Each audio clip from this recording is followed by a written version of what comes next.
All right, hello, greetings, and welcome everyone to this exclusive interview with the one, the only Audra Leslie. I am the engineer, and we're going to go ahead and talk about something a little somber and a little happy at the same time. Um, first of all, Audra, please let the people know what you do just in case they don't already know, and we'll go ahead and get rolling. Yeah, sweet. Thanks so much for having me. I worked at Aptera for 3.5 years. I started as the customer success manager and then was later promoted to head of communications. And during my time at Aptera, my role was in the beginning answering a lot of questions, anything that came in through the website or info@aptera.us. I was behind and seeking those answers from engineers, designers, or whether that be supply chain members. It could also be like Chris or Steve. So I got to work really closely with a lot of the teams in building the knowledge that was Aptera for the community. And then my role started to change into more of marketing, whether that's email creation, making content strategy, or just like branding, and also the investments and promotions and perks and accelerator program. Kind of fundraising was a huge thing there too in my role. So I got to help build a team, be a part of a team, and really loved it. Learned a lot. Fantastic.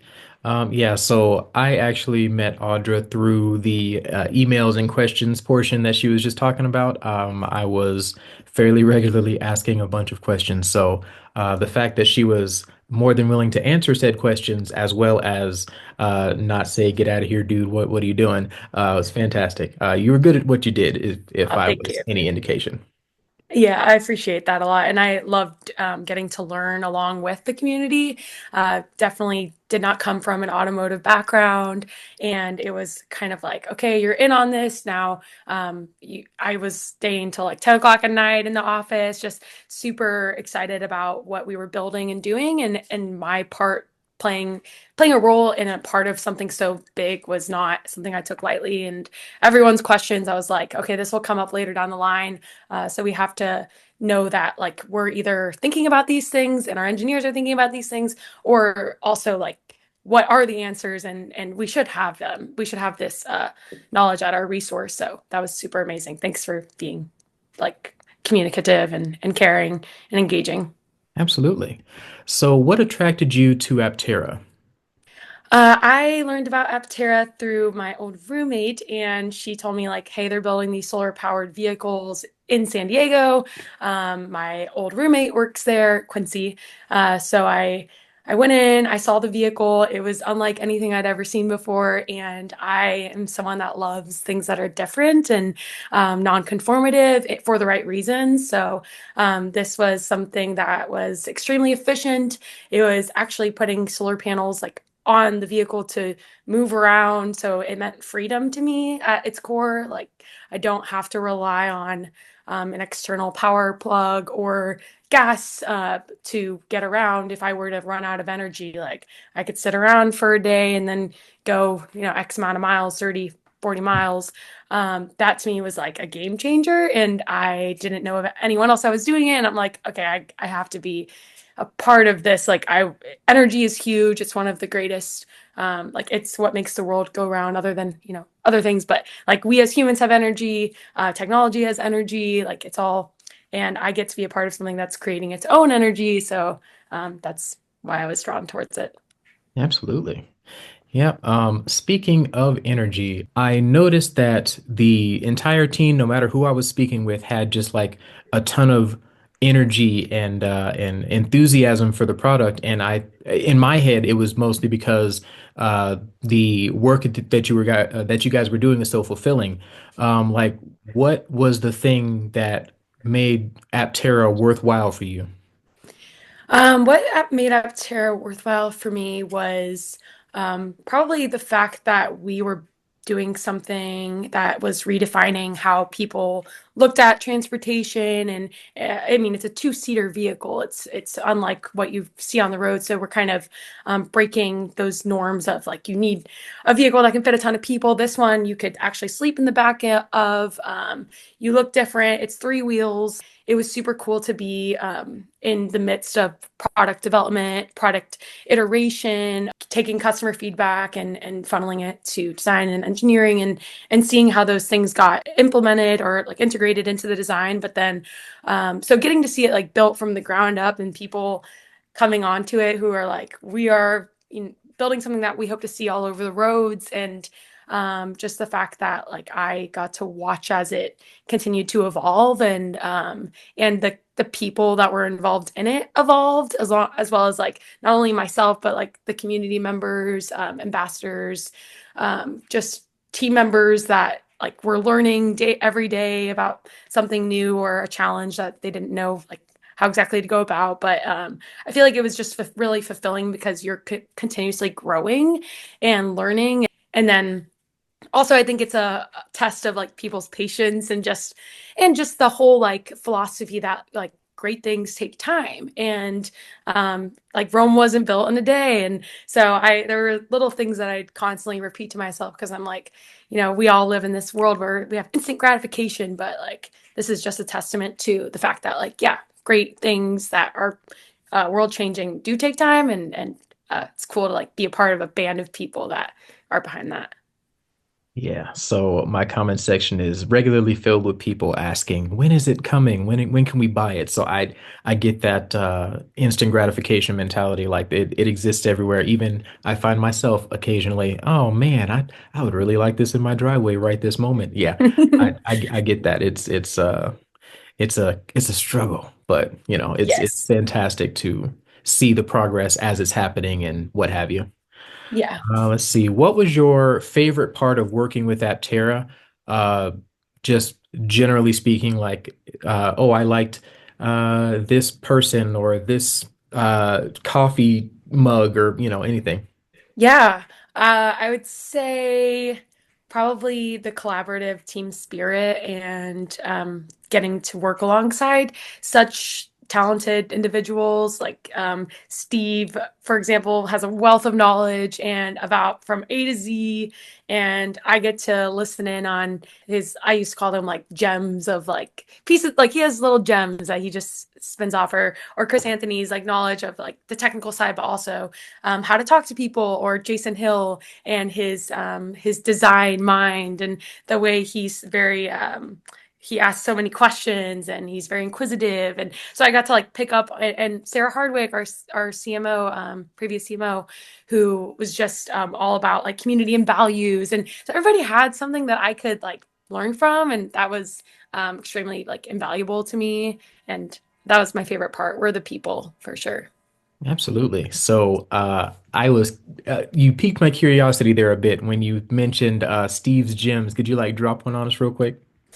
Yeah, so he would say like with solar power today, we're getting 40 miles a day of energy from the sun, but it's not going to stop there.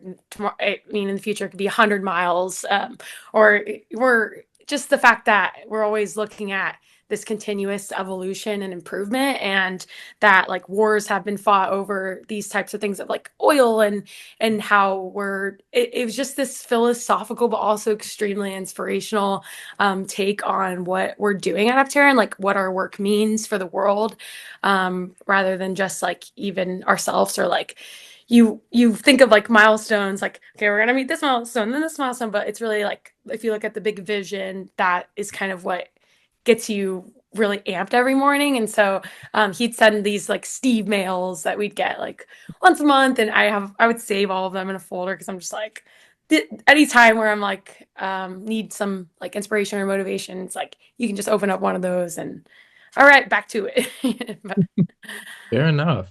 mhm. Let's see. So, why did you decide to leave Aptera? This is a bit of a more esoteric question, and I'm dropping a bomb on my subscribers. If you guys did not already know, she is moving elsewhere. And what kind of fostered that decision? Yeah, stepping into the new year, 2025, I was doing a lot of self-reflection on like what I'm looking for in my career. And so, as I mentioned, like I became very inspired through the people I met at Aptera, through the community we built, and getting to see this like starting when I started, it was like 7,500, 10,000 reservation holders, and then 50,000 reservation holders, and like 19,000 investors, and all this funding. And we built so much. And I know that there was going to be like another year of testing and validation, and like they say, like prototypes are easy, production is hard. Everybody knows Mhm. that. But I just felt this like honestly like something God from God was calling me to rip the band-aid off, and like after it became a lot of my identity and who I was and who my friends were and still is and still will continue to be. But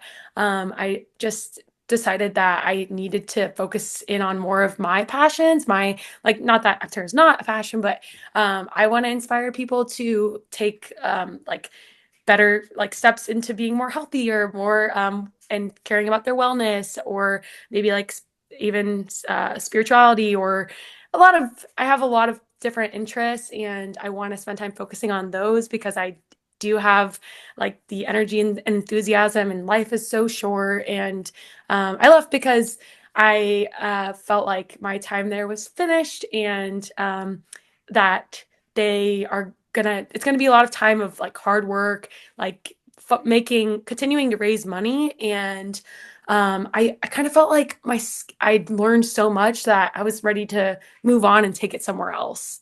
um Fair enough. it's kind of was my whole thought process behind it. It was one of the hardest decisions I've ever had to make in my life, but it was something that I felt really good about. Fair enough. Okay, so Yeah. that actually reminded me of my favorite job I've ever had in life up to this point. I used to work at Space Camp, and the kids were great, the management was great, and all that kind of stuff. And I kind of latched onto it because it was so comfortable and it was unique enough that I could say, you know what, I'm the guy that's, taking the kids around and showing them all the fun space stuff. But my life's goal was to be an engineer, and I realized that, you know what, if I stay here, I am never going to be an engineer, and I want to be. So yeah, I heard what you were talking about. I'm like, okay, I get that perfectly. Yeah, you're right on it. That's exactly it. It's kind of like, okay, I've seen all this, my turn to do it, but something different. Fair Yeah. enough. Okay. All right. So will Aptera make it, and why? I think Aptera will make it. I think it's because it's a product that fills a market that is underserved, or just not even like a product that hasn't existed yet. And so we like to call it like a blue ocean. So it's one that hasn't yet, no one's built a product for the people that want something that's solar powered, two-seater, extremely efficient. And so it will just continue to grow. I think like there are people that will use it as a daily driver. There are lots of people that will have it as their toy, like for lack of a better term. But it's innovative, it's different. I think it's just a matter of time that someone steps up and says, I'm gonna fund this thing, or I'll if I can have ownership of it. I don't know exactly how it's all going to go about. I know they have a lot of different strategies of how they're going to get the money to go to production, but I think it will make it just because it has so much enthusiasm behind it, and it's like destined to go somewhere. Like and so that's my gut feeling about it. And also there's a really strong team behind it. And I think it's a product that brings about a lot of emotions. I know because I became personally so attached to it, and I think it just has that like ability to move people, and it will move itself into production. There will be challenges of like anything, but that's what I think. Yeah, so sidebar with respect to funding, I have debated many a time in my head going out to buy a lottery ticket. We're still working on that, so. Yeah, I know. Lottery is such a hit or miss, but All right. Do you know where you're going from here? Like your goals after Aptera? yeah.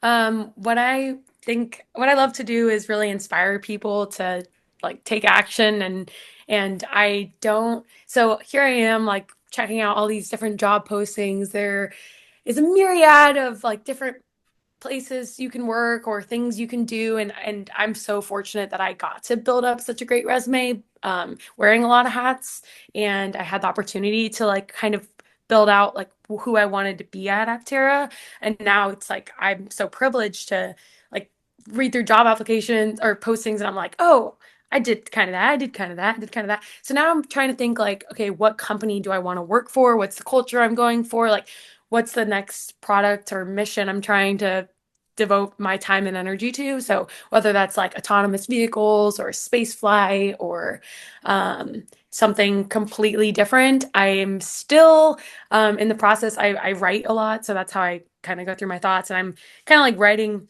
I'm telling myself I'm writing a book, but I think that's really just motivating me to wake up every morning and put pen to paper, but or fingers to keyboard.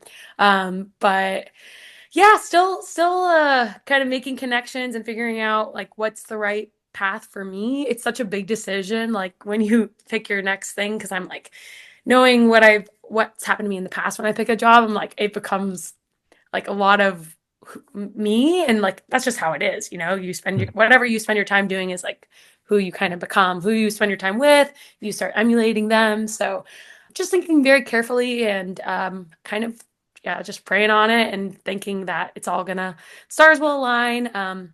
Hopefully I'll stay in Southern California, but time will tell. What excites you most about your next steps? Like you say that you're more or less in the valley of decision, if you will. Is it just the fact that you have those choices that helps you, push forward, or like what's your driving force right now? Yeah, my driving force is probably wanting to make the world a better place and wanting to like make people feel like they have an impact and like art can be a part of that. Like I know personally that's what I want in my life is like to feel like I'm changing the course of humanity for the better, whatever that may be. So I kind of like really figuring out where my passion line lies along with like my top skills, and how those can merge and come together. That also allowed me to have like a work-life balance and focus on my like playing guitar, and I love to sing and I love to volunteer. So I just want like a very a life where I can work hard day in, day out. I wake up in the morning and it's not like a job. It's like this is my passion. So I'm trying to find, but yeah, just kind of motivated by the thought that I can make my life whatever I want it to be. And in doing so, like I will be the best version of myself for the world and like for me. Fantastic. Yeah, Yeah. I'm sorry.